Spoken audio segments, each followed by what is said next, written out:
Risk assessment matrix is the important part of the risk assessment process. By selecting a proper risk assessment matrix, we can have accurate assessment of the risk level through which we can identify or decide a proper control measure to reduce that risk up to the acceptable level of organization.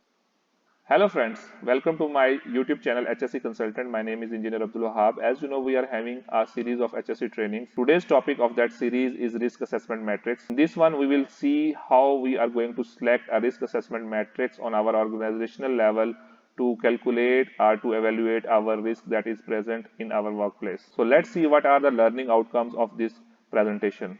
In this presentation, we can learn about the risk factors, risk assessment matrix selection, type of risk assessment matrix, risk analysis, and risk evaluation. So first of all, we will discuss about the risk factor.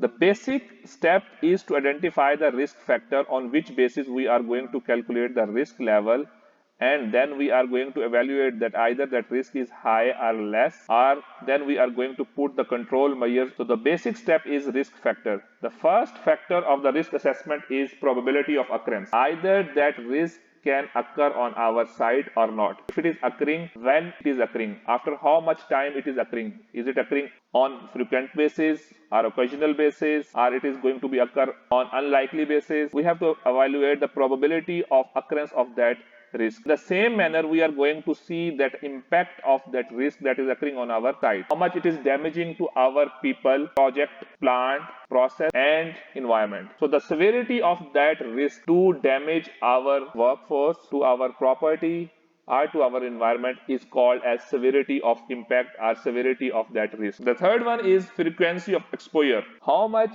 our people is going to expose that hazard that is creating a risk on our side. So either they are frequently exposed to that one, or they are going after some time, or they are not going to even expose to that hazard.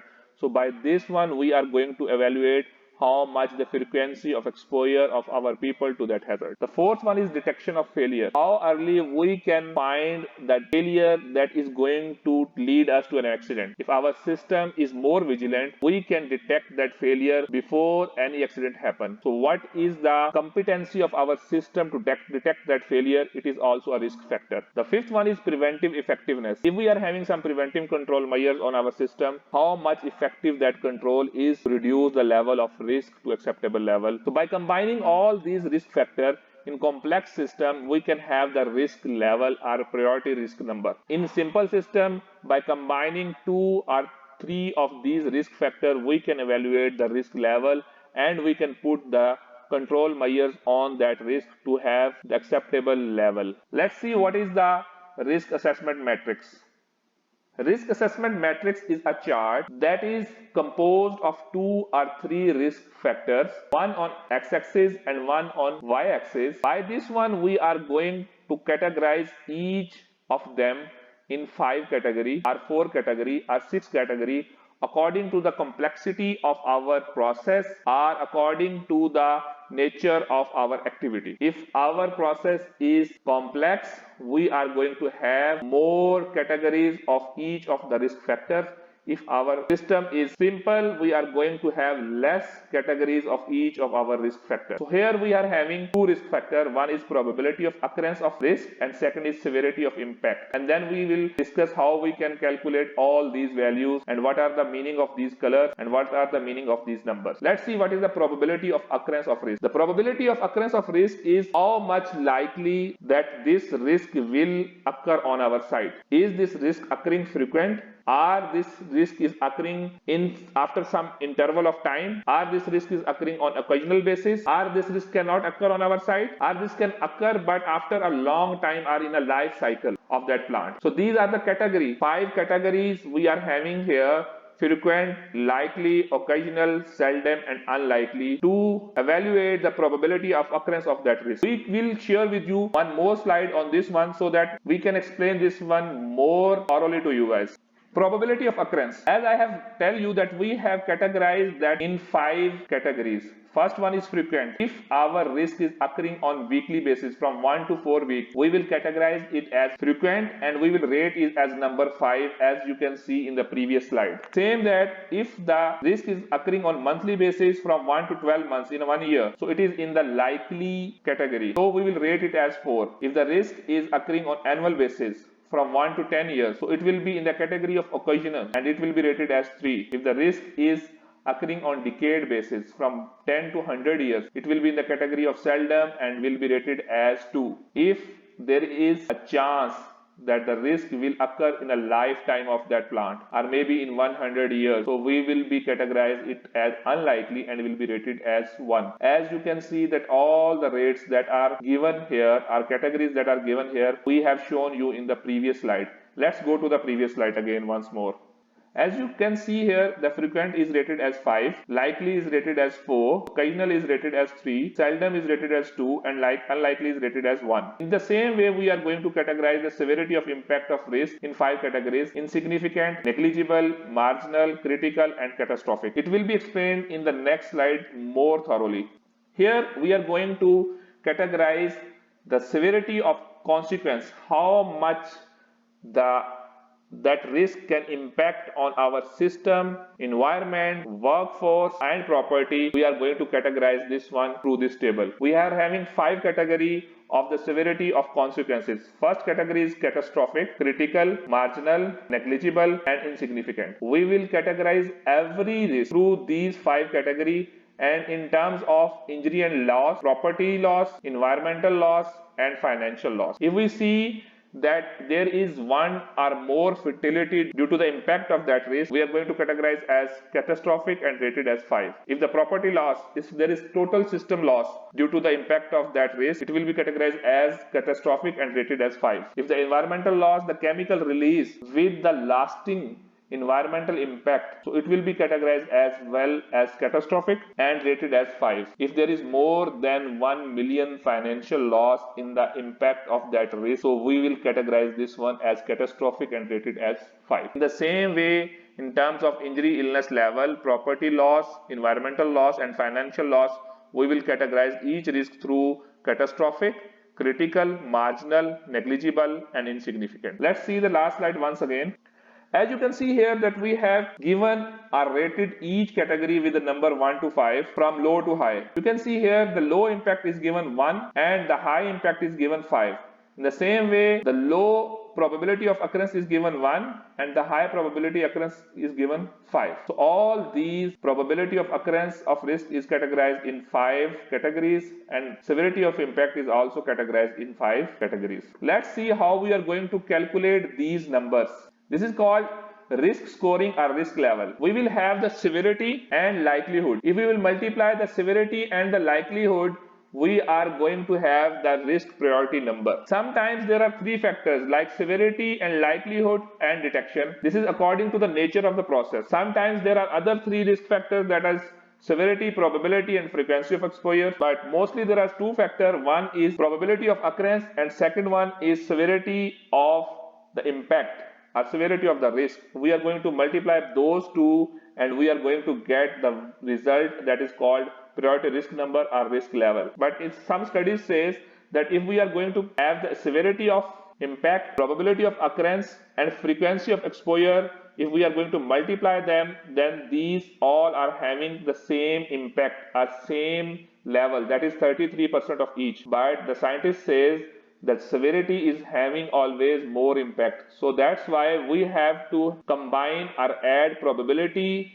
and risk exposure and multiply this one with the severity to have a proper risk level. So in this way the severity will be counted as 50% while probability and exposure will be counted as the other 50%. Let's move toward the last slide once again. Here by the same formula, for example, we are having a risk that is frequent to occur.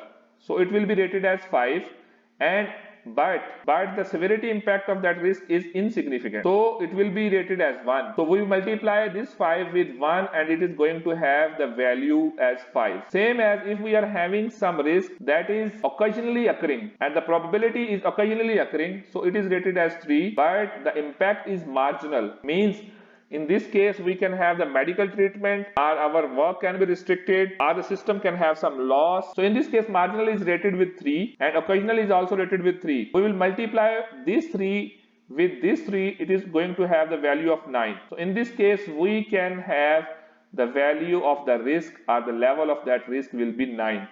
In this case, multiplying the probability of occurrence of risk and severity of impact, we can have this whole chart. Now we have to find out why we are giving these colors, 4 colors, on which basis we are going to give these colors, and what are the meaning of these colors. If the risk score or risk level is from 1 to 25, according to organization, we will give it very high level, and the action required will be operation not permissible, and immediate action is required.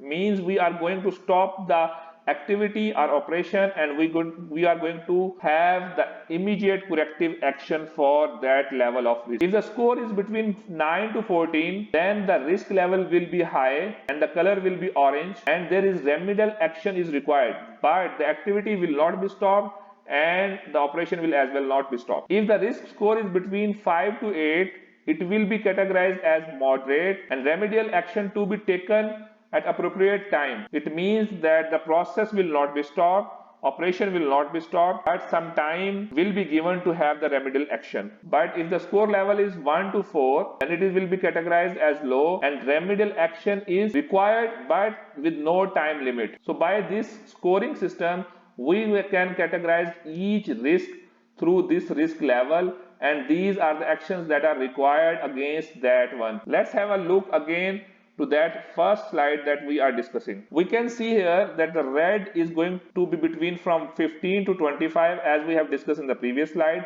So these are very high risk. So immediate action that will be taken here, that the process or activity will be stopped and corrective action will be taken against that risk level to reduce it to the acceptable level. In the same way, the orange area, this is indicating the high risk from 9 to 14. The yellow area is indicating to the moderate risk, and the green area is indicating the low risk. And according to this color differentiation, we can have the control measures on each risk level. Let's see what are the types of risk assessment matrix. The first one is qualitative risk assessment matrix. The qualitative risk assessment matrix is going to be used for a simple system and on the basis of the knowledge that is available at that time. There is no mathematics involved in this risk assessment matrix. We are going to categorize the risk levels through the words low, medium, serious or high. Also, we can categorize our probability of occurrence through frequent, likely, occasional, seldom or unlikely. There will be no rating given to them. Same as severity will be categorized in negligible, marginal, critical and catastrophic. There will be no rating that is issued to each category. In this case, we will have an expert who will categorize all the level of risk in this matrix of low, medium, serious or high. The second type is semi-quantitative risk assessment. In this one, every category will be rated with some number, and then by combining these risk factor categories, we are going to have the risk level or risk score or risk priority number. And on the basis of each risk score, we are going to categorize that which type of risk it is and what type of the corrective action is required for control of that risk level to the acceptable risk level of the organization. The last one is quantitative risk assessment. The quantitative risk assessment is totally mathematical basis. It is mostly used for the complex nature of the system. There are many methods that are used to have the quantitative risk assessment. The authenticity of the quantitative risk assessment is accepted more than any other risk assessment type. Even by this risk assessment, there is the chance of the residual risk. So we have calculated the level of risk in our organization. Now the organization will divide that which level is acceptable to them and which level is not acceptable to them, which level is highly unacceptable. So according to that risk level, we are going to have the corrective actions that is required for those risks to reduce the risk level to the acceptable level. Hope you guys have enjoyed this presentation, and if you like this presentation, kindly subscribe my YouTube channel and share this presentation with your friends. We will have more presentation on the topic of risk assessment that are coming, and you will get benefited from those presentations. Up to that time, thank you so much and bye bye.